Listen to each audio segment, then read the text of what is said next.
Class 10-এর geography.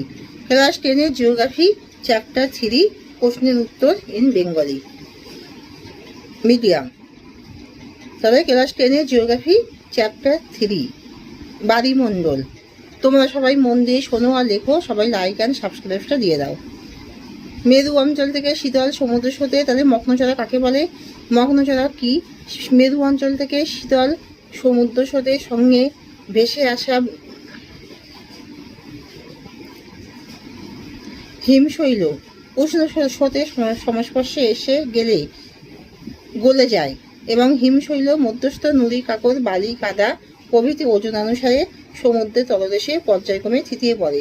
দীর্ঘকাল ধরে এই সমপদার্থ অধক্ষিপ্ত হয়ে অগভীর নিমজ্জিত ও চড়ার সৃষ্টি হয়। একে মগ্নচড়া বলে। উদাহরণ হলো জর্জেস ব্যাংক আর সেবল ব্যাংক। George's bank, সেবল bank. হিম প্রাচীর কাকে বলে? আটলান্টিক মহাসাগরের নিউ ফাউন্ডল্যান্ড দ্বীপপুঞ্জের নিকট উত্তর দিক থেকে আগত শীতল ও গাঢ় সবুজ জলের শীতল ল্যাব্রাডর স্রোত এবং দক্ষিণ দিক থেকে আগত উষ্ণ ও গাঢ় নীল জলের উপসাগরীয় স্রোত পাশাপাশি পরস্পরের বিপরীত দিকে প্রবাহিত হয়। এই দুই স্রোতের স্পষ্ট সীমারেখাকে হিমপ্রাচীর বলে। এখানে ঘন কুয়াশার সৃষ্টি হয়। নিউ ফাউন্ডল্যান্ড উপকূলে ঘন কুয়াশা ঝড়ের সৃষ্টি হয়, তার কারণ কি? নিউ ফাউন্ডল্যান্ড উপকূলে উষ্ণ উপসাগরীয় ও শীতল ল্যাব্রাডর স্রোত পরস্পর মিলিত হয়। উষ্ণ উপসাগরীয় স্রোতের ওপর দিয়ে প্রবাহিত বায়ু উষ্ণ ও জলীয় বাষ্পপূর্ণ এবং শীতল ল্যাব্রাডর স্রোতের ওপরকার বায়ু শীতল ও শুষ্ক হওয়ায় দুই ভিন্নধর্মী বায়ু পরস্পরের সংস্পর্শে এসে শীতল বায়ুর প্রভাবে উষ্ণ বায়ুস্থিত জলীয় বাষ্প জমে গিয়ে কুয়াশার সৃষ্টি করে।